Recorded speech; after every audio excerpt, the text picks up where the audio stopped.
నమస్తే, నేను మీ journalist Siddhu. Social మీడియాలో మనకు కొన్ని రీల్స్ అయితే ఫార్వర్డ్ అవుతున్నాయి. అంటే అయ్యప్ప స్వామి మాలని కించపరిచేలాగా కొంతమంది హోటల్లో కూర్చొని భిక్ష తీసుకునే రీల్స్ కోసమే ఇలాంటివన్నీ చేయడము.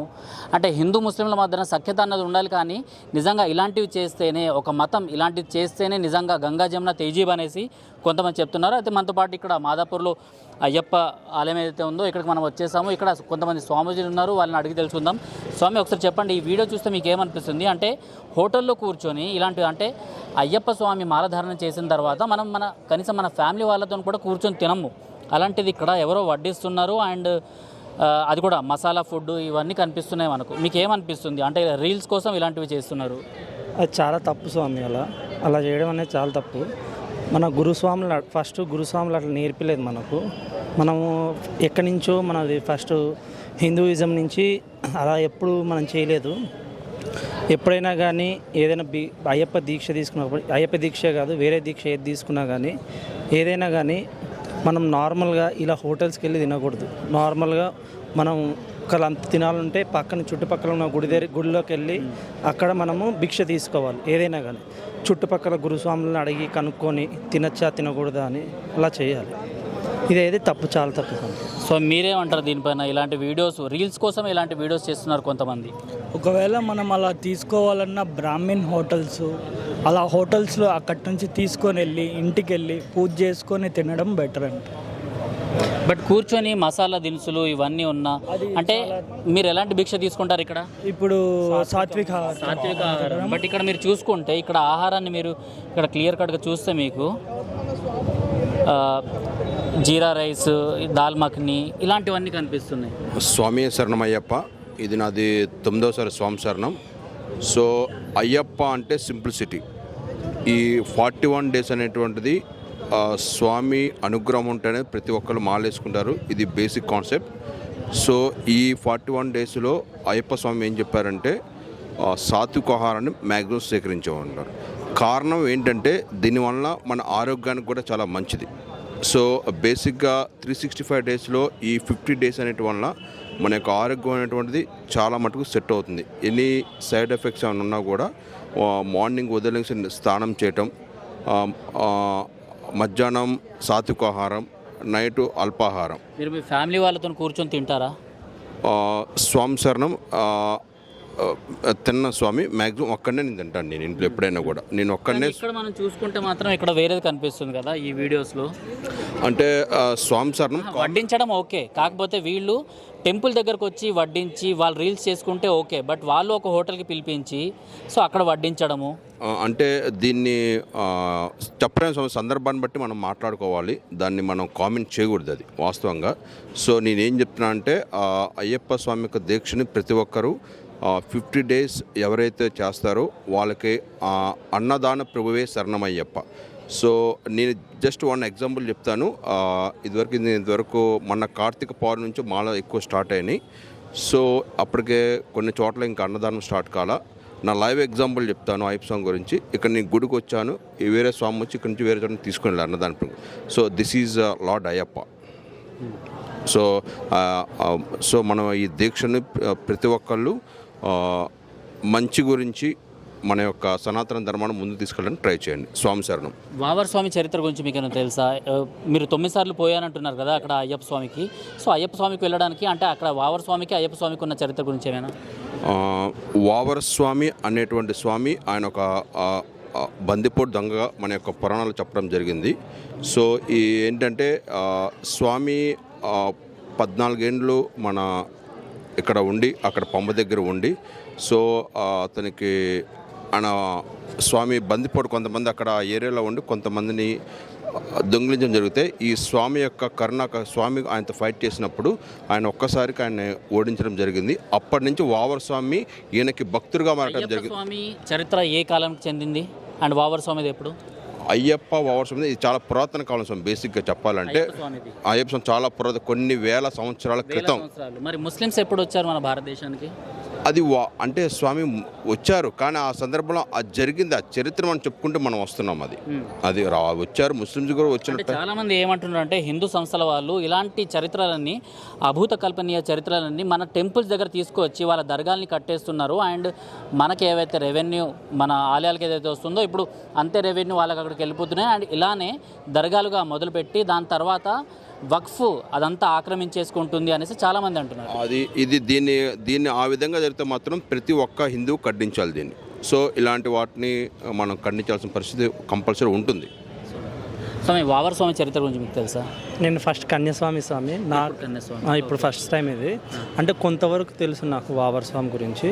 వావర్ స్వామి అనే అతను ఒక ముస్లిం అతను పర్షియన్ అనుకుంటాను. ఆ స్వామి ఈ మన ఇండియాకు వచ్చి గోల్డ్ అనే కానీ ఏదైనా అందరి దగ్గర నుంచి తీసుకునేవాడు ఆ స్వామి. అట్లా అందరిని భయపించి తీసుకునేవాడు ఆ రాజ్యాల నుంచి.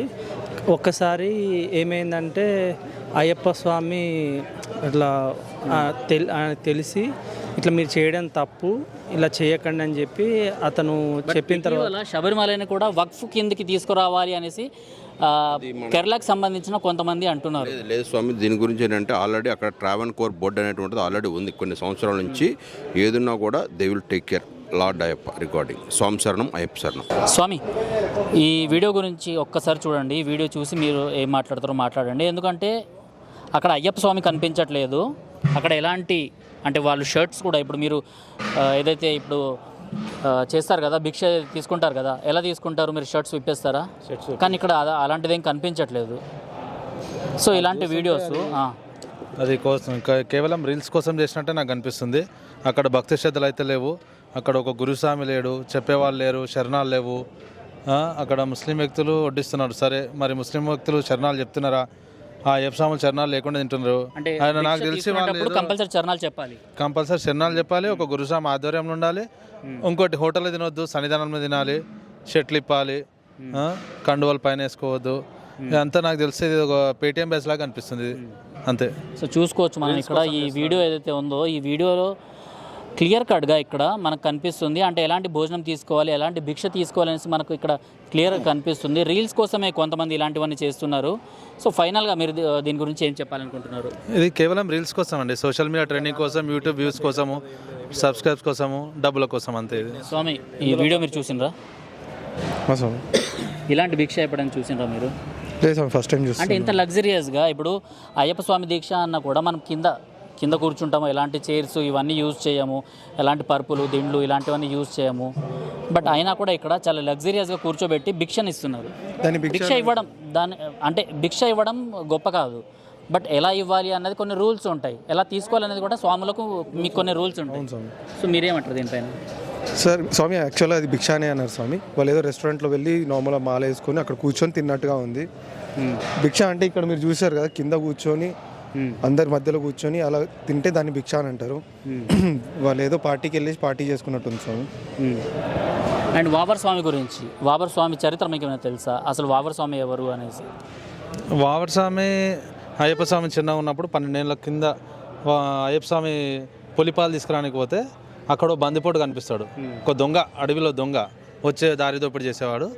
ఆయననే వావర్ స్వామి అంటారు. యాక్చువల్గా అది కూడా కాదు స్టోరీ, కాకపోతే ఆయననే వావర్ స్వామి అంటారు. ఆయనకు అయ్యప్ప స్వామి ఏం చెప్పిండంటే, ఇక్కడ భక్తులు వస్తారు, వచ్చే పనులను చూసుకోమని చెప్పిండు అంతే. ఆయనని ఏమంటారు, ఆయన దర్శనం ప్రజలకు ఏమని చెప్పలే, వచ్చే పోయే వాళ్ళని చూసుకోమని చెప్పిండు. వీళ్ళు ఏం చేశారు, కన్వర్ట్ చేసి ఆయనకు గుడి కట్టి ఆయన దర్శనం చేసుకున్న తర్వాత ఈయన దర్శనం చేసుకోమని చెప్పి అయ్యప్ప స్వామికి ఫ్రెండ్ అని చెప్పి. మీరు ఇప్పుడు దీక్షలో ఉన్నారు కదా స్వామి, ఒకసారి ఇట్రండి. మీరు దీక్షలో ఉన్నారు కదా, మీరు దీక్షలో ఉన్నప్పుడు ఏదైనా చనిపోయిన శవము లేకపోతే మీ ఇంట్లో ఏదైనా ఎవరైనా చనిపోతే జరగకూడదు, బట్ ఎవరి ఇంట్లో అయినా ఎవరైనా చనిపోతే మీరు ఏం చేస్తారు? స్వామిమాల విరమణ చేస్తారా లేకపోతే దీక్ష కంటిన్యూ చేస్తారా? ఈరోజు మార్నింగ్ మాది పూజ అయిపోయింది సన్నిధానంలో. గుడికి దర్శనం వెళ్దామంటే హరిహర టెంపుల్ అపోజిట్లో గుడి ముందే ఒక వ్యక్తి చనిపోయింది. వాళ్ళ గుడి బంద్ చేసి బయట గమనిక పెట్టారు. గుడి ఎదురుగా చనిపోయారు కాబట్టి ఈరోజు గుడి బంద్. అలాంటి గుడే బంద్ చేస్తున్నారు. ఎవరైనా చనిపోయిందంటే ఊర్లలో అయితే అయ్యప్ప స్వాములు ఆ ఊర్లోనే ఉండరు.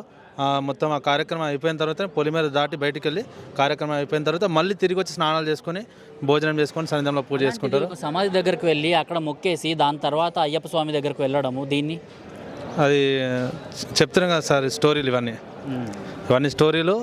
ఇప్పుడు నేను చెప్పేది ఏంటంటే ఇది మాత్రం రియలు, మన రామాయణం మాత్రం వాళ్ళ కథ, మన భారతం వాళ్ళ కథ, అవి స్టోరీలు. ఇది మాత్రం వాళ్ళకి రియల్ స్టోరీలు, రియల్ స్టోరీ వాళ్ళకి. 10th నవంబర్ 2024 రోజు ఈ టైమ్స్ ఆఫ్ ఇండియాలో ఈ ఆర్టికల్ వచ్చింది. If waiver raises Waqf claim lord Ayyappa will be forced to leave.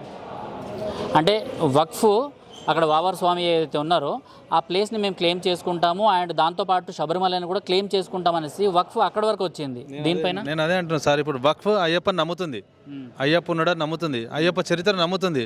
మరి అలాంటప్పుడు రామాయణం ఎందుకు నమ్మదు, భారతాన్ని ఎందుకు నమ్మదు, దేవుడు ఎందుకు నమ్మడు? మా దేవుడు ఉంటేనే కదా మా దేవుడి దగ్గర ఆ దేవుడు ఉన్నాడు. ఫస్ట్ ఈ దేవుడు ఫ్రెండ్ అంటున్నారు కదా, మరి ఈయననే దేవుడు కదా, మరి వాళ్ళ దేవుడే దేవుడు అని ఎందుకు అంటారు? ఈ దేవుని కూడా నమ్మాలి కదా. ఇది నమ్మరు. వక్ఫ్ బోర్డు వరకు వచ్చే వరకు వాళ్ళ దేవుడు కాదంటే కాదు. అది నేను చెప్పేది. మీరేమంటారు స్వామి దీనిపైన? స్వామి యాక్చువల్గా అయితే ఇద్దరు ఫ్రెండ్స్. సో ఇక్కడ వాళ్ళకి ఎంతైతే అథారిటీస్ ఉన్నాయో సో సేమ్ సీక్వల్ అయ్యప్ప స్వామి టెంపుల్కి కూడా ఉంది. అండ్ ఇప్పుడు ఆయనను పూజిస్తున్నారు అని అంటే ఫ్రెండ్స్ కాదు, ఇది స్టోరీ. వాళ్ళు ఫ్రెండ్స్ ఎలా అవుతారు అది చెప్పండి నాకు ఒకసారి. అంటే అయ్యప్ప స్వామి చరిత్ర ఎప్పటిది అండ్ ఈ వావర్ స్వామి చరిత్ర ఎప్పటిది? నేను కన్యాస్వామి స్వామి. సో అయ్యప్ప స్వామి చరిత్ర కొన్ని లక్షల సంవత్సరాల కింద స్వామి. ఆయన చరిత్ర కొన్ని లక్షల సంవత్సరాలది, వేల కాదు. ఈయనది వేల సంవత్సరాల కింద చరిత్ర. ఈయన మాకు తెలిసిన కథకు, మాకు చెప్పిన గురుస్వాముల కథకి, ఈయన అయ్యప్ప స్వామి పులిపాలు తీసుకురానికి పోతుంటే మధ్యలో అయ్యప్ప స్వామిని దోచుకుందామని వచ్చిన ఒక దొంగ, ఒక గజ దొంగ, ఒక అడవి దొంగ, అది స్నేహితుడు కాదు. అయ్యప్ప స్వామి తేజస్సు చూసి, స్వామి నేను కూడా నీ వెంబటే వస్తా అని చెప్తే, నువ్వు నా వెంబటి రావాల్సిన అవసరం లేదు, నువ్వు నా వెంబటి రావాల్సిన అవసరం లేదు, నా కోసం లక్షల మంది భక్తులు ఇక్కడికి వస్తారు, నువ్వు వాళ్ళని చూసుకో చాలు, ఇక్కడ ఉండి అని చెప్తాడు. అంతే పెని కానీ నా భక్తుల దర్శనం నువ్వు తీసుకున్న తర్వాతనే నేను తీసుకుంటా అని చెప్పలేదు. ఇదంతా వీళ్ళందరూ వచ్చిన తర్వాత, ముస్లిం మనని ఏలిన తర్వాత ఇవన్నీ చేంజ్ చేసుకున్నారు. యాక్చువల్గా నాకు తెలిసిన వరకు ముస్లిం వాళ్ళు వచ్చి చాలా గుడులు పలగొట్టారు. కొన్ని గుడులు పలగొట్టనీకి చేతగాక పగలగొట్టలేదు. శబరిమల కొండ మనమే ఎక్కలేము, వాళ్ళు ఎక్కి ఆ పగలగొట్టే సాహసం చేయలేరు. అందుకే ఆడొక స్వామిని పెట్టి పక్కకు జరిగారు, అంతే. అది నా ఉద్దేశం. సో దీన్ని గంగా జమున తేజీవ్ అనేసి హిందూ ముస్లింల మధ్యలో ఐక్యతలాగా చూపిస్తున్నారు. మరి హిందువులు ఐక్యతగా ఉంటారు సార్, ముస్లింలు ఎప్పుడు ఐక్యతగా ఉండరు, ఇది మాత్రం గ్యారంటీ. ఇప్పుడు మనం పోతుంటే కూడా ఒక గుడికి 20 చర్చిలు ఉన్నాయి, ఒక గుడికి కొన్ని మస్జిద్లు ఉన్నాయి. మీరు శబరిమల పోయేటప్పుడు ఒక్క గుడికి 20 చర్చిలు ఉంటాయి. 20 చర్చిల మధ్యలో ఒక్క గుడి ఉంది. ఆ ఒక్క గుడి ఉంది కాబట్టి 20 చర్చిలు ఉన్నాయి. ఒకప్పుడు అక్కడ 10 గుళ్ళు ఉండేవి, ఒక చర్చ్ ఉండేది. అది చేంజ్ అయింది. ఒక్క గుడికి 20 చర్చిలు ఉన్నాయి. ఆ ఒక్క గుడి ఉంది కాబట్టి 20 చర్చిలు ఉన్నాయి. కానీ ఒక్క మస్జిద్ ఉంటే ఆడ ఒక్క చర్చ్ కూడా ఉండదు. అది మాత్రం గ్యారంటీ. వాళ్ళు ఉండనియరు. మనం ఐక్యత హిందూ ముస్లిం బాబాయ్ అంటాం కానీ ముస్లింలు ఎప్పుడు అన్నారు. కన్యస్వాములు చాలామంది ఉంటారు, వాళ్ళకి మీరు చెప్తే తెలుస్తుంది. స్వామి శరణం.